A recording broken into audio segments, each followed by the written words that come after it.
요즘 종부세에 대한 여러 가지 논의가 많고 또 대선 후보들 간에 이 종부세에 관한 여러 가지 논의가 되고 있는 것 같아요. 그래서 한번 이 종부세에 관한 객관적인 입장을 부동산을 하고 있는 입장에서 한번 살펴보고자 합니다. 제가 깊이 연구한 건 아니고요. 한 30분 정도 제가 데이터를 뽑아서 한번 정리를 해봤습니다. 그래서 그에 기반해서 제가 한번 말씀을 드리겠습니다. 먼저 종부세 관련 데이터를 한번 정리를 해봤는데요. 자, 이걸 제가 데이터를 정리한 이유가 뭐냐면, 종부세는 결국은 뭐냐면, 정부의 정책은 아무래도 이 종부세를 통해서 다주택자가 매물로 시장에 내놓음으로 해서 주택 공급에 대한 공급에 대한 기여를 하고, 또한 일정한 부분 주택 투기 수요에 대한 그 억제를 통해서 주택시장 가격을 안정화시키겠다라는 의도로 보여지기도 하고요. 그 다음에 또 하나는 이제 정책적으로 한다면 이 종부세는 국세잖아요. 지방세는 그 지방세를 걷어서 지방세만 하는데 종부세는 국세이기 때문에 종부세 내는 지역에 그 세금을 걷어서 종부세를 통해서 지방에 낙후된 데를 쓸 수 있다라고 하는 거죠. 그렇기 때문에 그런 여러 가지 세금 정책적인 측면까지 아울러서 이 종부세를 나름대로 설득력 있게 이야기하고 있는 것 같습니다. 다만 이에 관련해서는 여러 입장에서 서로 상반된 의견 입장에서 이야기가 다를 수 있죠. 그래서 그런 부분에 대해서 한번 검토를 해보겠습니다. 자, 제가 첫 번째로 주택임대사업자 등록을 알아본 이유는 뭐냐면, 현재 지금 주택임대차 사업자가 한 5년인가요? 몇 년 남으면 끝나죠. 지금 그래서 다시 주택임대사업자로 등록을 할 수가 없어요. 그러면 주택임대사업자로 등록이 안 되면 결국은 뭐냐면 주택임대사업자가 그 물건을 내놓지 않는 한, 팔지 않는 한 뭐가 되냐면 다주택자가 돼버리는 거죠. 그러면 기존에는 종부세를 내고 있지 않다가 이 임대사업자가 끝나면서 다주택자가 되면서 종부세 대상이 돼버리기 때문에 그런 부분에 대해서 시장에 매물로 내놓지 않을까. 그래서 이 부분이 얼마나 되는지를 한번 알아보고자 한 것인데, 지금 제가 2020년 국토부인가 그때 자료에 보니까 현재 임대사업자가 2020년 5월에 52만 3천 명이고 임대주택 수는 대충 한 159만 4천 호가 된대요. 그러니까 대략적으로 160만 호라고 할게요. 160만 호. 그럼 160만 호가 다 나오지는 않겠지만 적어도 160만 호 중에 상당한 물량은 매물로 나올 수 있겠다라는 생각이 들죠. 그리고 이거를 5년에 걸쳐서 이제 중간에 자진 말소도 있기 때문에 5년에 걸쳐서 나눈다고 해도 50만 호가 가구가 시장에 나올 수 있는 거죠. 다 나온다는 전제 하에. 그런데 어찌됐든 160만 호면은 적지는 않는 물량인 것 같아요. 그래서 이 160만 호가 얼마만큼 시장에 풀리냐, 이런 부분이 일단 관건이 될 것 같고요. 이거는 향후에 봐야 되겠죠. 적어도 160만 호가 시장에 나온다고 하면 굉장히 시장에는 공급이 많이 넘쳐나고 주택이 없는 사람에게는 이것이 주택을 살 수 있는 또 공급의 하나의 발판이 되지 않을까라고 생각을 합니다. 두 번째, 이제 임대사업자가 아니더라도 다주택자가 뭐냐. 지금 현재 종부세가 겨냥하고 있는 것은 다주택자예요. 밑에서 보시면 아시겠지만 세금의 종부세 대충 89%가 다주택자와 법인이 내는 세금이 89%, 약 90% 가까이를 다주택자와 법인이 내기 때문에 이 부분에 대해서는 제가 밑에서 이야기하겠지만 법인에 대해서 종부세의 기본 공제를 없앤 거는 잘했다. 제가 전에 유튜브에서 이야기했어요. 그거는 뭐냐면 법인이 투기수단으로 법인을 만들어서 종부세를 회피하고 여러 가지 세금 회피하기 위해서 종부세로 한 부분이 있었거든요. 근데 그런 부분을 규제를 한 것은 잘했다라고 이야기를 했었는데, 어쨌든 법인하고 2주택 이상이 내는 사람이 89%예요. 전체 종부세 세액에. 그렇기 때문에 그런 부분에 이 다주택자가 향후에 어떻게 나올 건지, 일부는 뉴스에 하면은 견딘다 또는 자녀에게 증여한다. 자녀에게 증여해도 나쁘지 않죠. 왜냐하면 자녀에게 증여하면 그 자녀는 그 순간 뭐야? 유주택자가 되니까 유주택자가 되는 순간에 주택 청약을 할 수 없잖아요. 그렇죠. 그렇기 때문에 어차피 자기가 주택을 또 갖고 있는데 또 주택을 살려고 하지 않죠. 그러면 뭐냐면 잠재적으로 주택 수요에 대한 그걸 차단이 되는 거죠. 그렇기 때문에 정부에서는 다주택자의 자녀에 대한 증여는 쉽게 해줄 수 있는 것도 하나의 방법이라고 생각을 해요. 그러면 그 잠재적인 주택 수요에 대한 주택을 초과해서 갖고 있고 싶어하는 그러한 수요를 차단할 수 있기 때문에 굳이 나쁘지 않다. 증여세를 내기 때문에 증여세를 깎아주더라도 증여세하고 취득세를 내기 때문에 굳이 그거를 억제할 필요는 없다라고 생각이 돼요. 결국은 잠재적 주택 수요를 차단시켜주는 효과가 있다라고 저는 생각을 합니다. 어쨌든 여기 보면은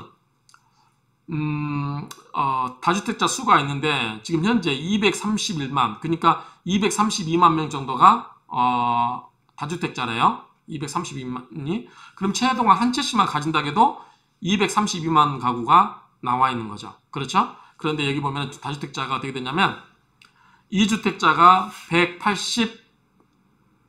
183만, 3주택자가 29만, 4주택자가 7만 5천, 5주택자가 11만 이렇게 돼 있어요. 그러면 이거를 지금 어떤 뉴스 보면은 뭐 500개도 갖고 있고 100개도 갖고 있고 이렇게 하는데 어쨌든 이거를 우리가 뉴스를 다 따라서 하지 않더라도 정리돼 보면 자, 2주택자는 뭐예요? 내가 살고 있는 주택을 하나를 뺄게요. 그쵸? 하나를 빼버리면 1주택으로 보는 거죠. 그래서 이 주택 하나를 더 오버해서 갖고 있는 거죠. 이거는 초과해서 갖고 있는 주택이라고 보면 되겠죠. 그러면 1주택을 갖고 있는 사람은 183만 개가 되는 거죠. 그럼 3주택자는 29만이기 때문에 대충 하나 자기 살고 있는 거 빼더라도 대충 60만 개가 있는 거고요. 3주택자는 즉 4주택자죠. 4주택자는 7만이기 때문에 7만 정도. 그쵸? 7만 정도. 그 다음에 4주택자는 11만 6천 명인데 어쨌든 5가구 그죠. 하나 빼더라도 4주택이 남는 거죠. 그럼 이 수를 다 계산해 보면 311만 주택이에요. 대충 5가구 이자 중에는 굉장히 많은 주택수도 있기 때문에 넉넉 잡고 아마 320만 주택이라고 할게요. 320만 호가 다주택수로 갖고 있는 잉여주택분이라고 보시면 돼요. 잉여주택분 320만. 그 다음에 여기에서는 다주택자하고 임대사업자하고 어떻게 되는지 모르겠는데 우리가 임대사업자는 앞에 대충 한 160만 원이 나왔어요. 160만 호. 그러면 임대사업자이면서 다주택자인 경우도 있겠죠. 그러니까 이걸 겹치고 아니다 하더라도 임대사업자가 전부 다주택자에 들어간다 하더라도 임대사업자로 돼 있지 않는 임대사업자가 아니면서 잉여주택수는 몇냐면 160만 원이라고 할 수 있겠죠. 160만 호. 어쨌든 최대는 더 많이 나오겠지만 최대 얼마냐면 480만이 될 수도 있죠. 겹치지 않는다고 하면 최소는 뭐예요? 최소 320만이에요. 그러면 적은 물량은 아니죠. 적어도 최소 320만 호가 다주택자이기 때문에 다 매물로 나온다고 하면 320만. 만약에 임대주택하고 다주택하고 하나도 겹치지 않는다면 480만. 그래서 총 이 주택의 그 범위, 레인지는 320만에서 480만. 대략 한 350만 원 정도, 350만 원 정도가 넉넉 잡고 다주택자가 갖고 있는 물건이라고 보면 이 부분은 나중에 충분히 시장에 매물로 나올 수 있는 물건이다라고 저는 보여지죠. 1주택은 뺀 거니까요. 그래서 이 다주택자에 대한 규제를 통해서 350만 원 정도가 나온다. 물론 이게 이제 지역이 어느 지역이냐에 따라서 다를 수 있겠지만 대부분 주택을 여러 채 갖고 계신 분들은 이 향후에 제가 주택을 갖고 있음으로 인해서 뭔가 수익이 날 거라고 전제해서 가지고 있다고 하면 대부분 좋은 지역에 샀겠죠. 대부분 뭐 나쁜 지역에 그런 데서 이 주택을 사진 않겠죠. 적어도 다주택자, 즉 주택을 투자한 사람은 투자 감각이 있는 사람이기 때문에 그런 전 잠재적으로 봤을 때 대략 350만 가구 정도 충분하게 나오지 않을까. 물론 다 나오진 않겠죠. 여유가 있으신 분들은 세금을 내겠죠. 어쨌든 그 정도의 최대 한 350만 가구 정도는 물량에 나올 수 있지 않을까라고 생각을 합니다. 자, 그 다음에 종부세 대상자를 보면 종부세 대상자에 대해서 기획재정부는 얼마라고 했냐면 94만 7천 명이라고 했어요. 그리고 총 세액은 5조 7천억 원이라고 했어요. 5조 7천억.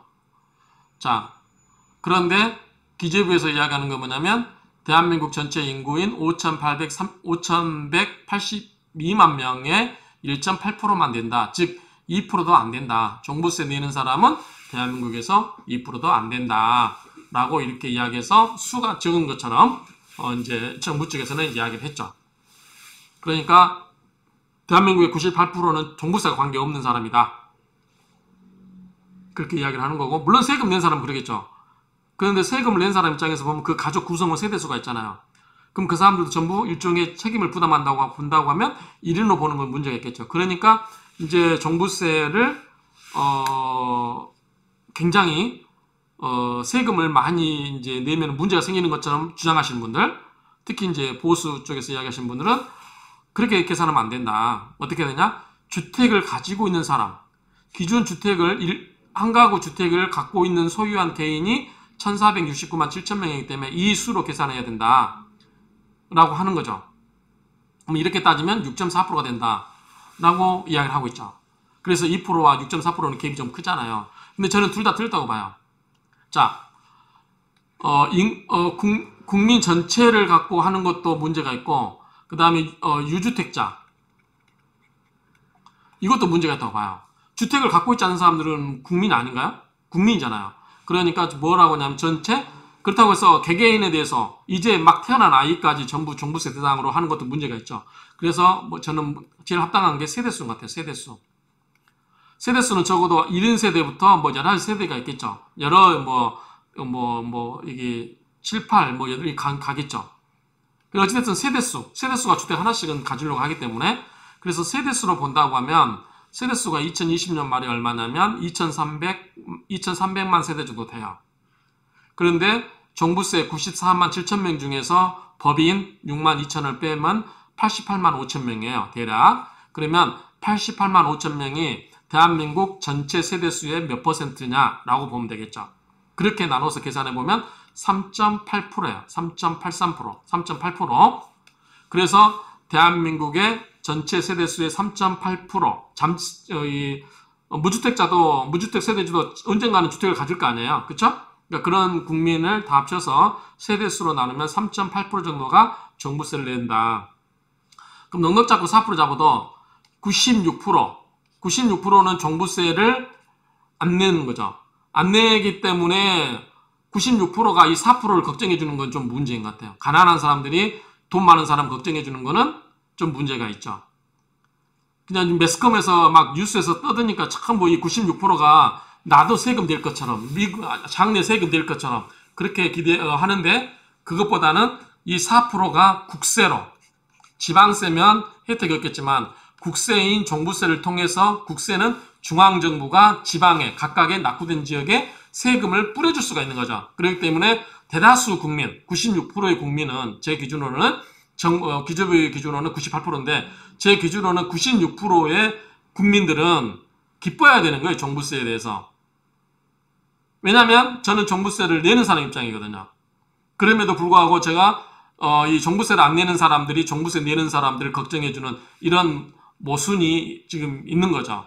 그러니까 이거는 뭔가 잘못됐다. 그래서 제가 이 종부세 불편한 진실이라고 하는 거예요. 이 매스컴에서 주로 떠드니까 일반 국민들이 여기에 현혹돼 가지고 나도 곧 세금 낼 것처럼 그렇게 착각하시는데, 그렇게 착각하시면 안 돼요. 왜냐하면 정책이라는 것은 앞으로 또 이 종부세를 또 대다수로 내면 안 되기 때문에 또 올릴 거예요. 올해도 뭐 옛날에는 1인 가구 같은 경우 9억에서 12억으로 좀 올렸잖아요. 그러니까 다주택자라든가 앞으로 제가 이제 밑에서 결론에서 이야기했지만 1인 가구도 11억에서 올리면 돼요. 14억, 15억 올리면 되기 때문에 이 종부세 기준이라고 하는 것은 항상 일정된 게 아니기 때문에 향후에 일정한 퍼센트의 사람들만 내게 하면 되는 거죠. 그렇기 때문에 대다수 96%가 종부세 4% 내는 사람을 위해서 걱정해 줄 필요가 없다. 4%와 나와 동일시할 필요는 없다. 저는 그렇게 생각하는 거죠. 그런데 매스컴에서는, 일반 언론사 이런 데서는 모든 국민의 문제인 것처럼 이렇게 집단적으로 체면을 거는 것 같아요. 이거는 분명히 잘못됐다. 분명히 잘못됐다. 제가 아마 기회가 되면 나중에 제가 종부세 숫자를 갖고 알려줄 거예요. 그래서 이 4% 정도의 이 세대수만 내는데, 이 96% 세대수가 이 4%를 걱정해서 이 지나치게 거기에 동화될 필요는 없다. 분명하게 이거는 우리가 알고 가야 된다라는 생각을 합니다. 그래서 그 부분도 한번 생각을 하시고요. 어디까지 이건 제 생각이니까. 자, 그런 부분이 있다라는 거. 그래서 이게 좀 저는 색다르게 세대수로 나눠야 된다라고 좀 이야기를 말씀드리고 있고요. 자, 여기를 보면 정부에서 발표한 거 보면, 자, 다주택자예요. 다주택자. 그럼 두 채 이상이에요. 다주택자고 법인. 제가 앞에서도 이야기했지만 앞에 유튜브에서 얘기했지만 법인이 주택을 투자하기 위해서 세금을 안 내기 위해서 법인을 세워서 이거를 법인명의로 주택을 보유하는 거예요. 그런데 그렇기 때문에 이거는 법인에 대한 것은 종부세를 감면하는 게 하나도 없어지게 한 거는 잘했다. 정부 정책이 잘 됐다라고 제가 말씀을 드렸어요. 그래서 어쨌든 이런 부분이 법인이 62,000명인데 2조 3천억을 내요. 2조 3천억. 그 다음에 2주택자가 48만 5천 명인데 2조 7천억이네요. 그러니까 법인이 2주택자가 48만 5천 명인데 2조 7천억이고 법인이 6만 2천 명인데 2조 3천억이기 때문에 금액으로 보면은 2조 3천억이면 뭐냐면 둘이 합치면 5조요. 5조죠. 5조를 다주택자와 법인이 내는 거야. 그러니까 법인을 세워서 주택 투자할 정도 되면 굉장히 재테크에 발달되어 있는 사람이에요. 재테크를 굉장히 잘한 사람이고 세금도 이 절세를 아주 잘하는 사람이에요. 그렇기 때문에 그 우위의 수단을 정부에서 테러를 차단했다 이렇게 보면 되는 거죠. 그래서 이런 부분에 대해서 일반 국민들이 왜 여기에 대해서 동조하는지 이해가 안 되는 거죠. 그래서 이거는 일반인들은 상상도 못하는데 법인을 세워서 이 종부세를 그렇게 내는 거에서 그렇게 염려하실 필요는 없다 이렇게 들고요. 그 다음에 3주택자가 굉장히 늘었죠. 그 다음에 법인도 역시 많이 늘었고요. 1주택자 그러면 1주택자 자 다주택자와 법인이 5조 정도 냈어요. 그 다음에 1주택자가 얼마 냈냐면 9천억인가요?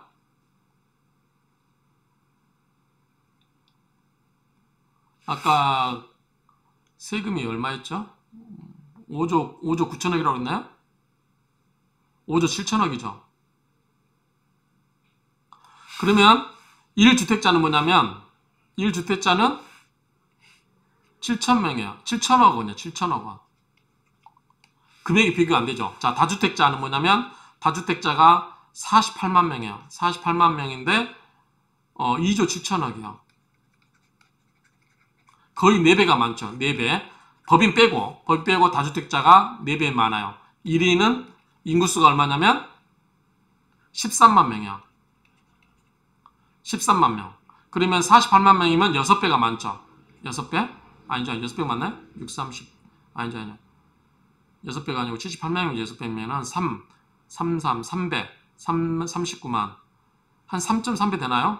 대충 이 정도. 이 정도 되면서 세금도 6배가 많은 거죠.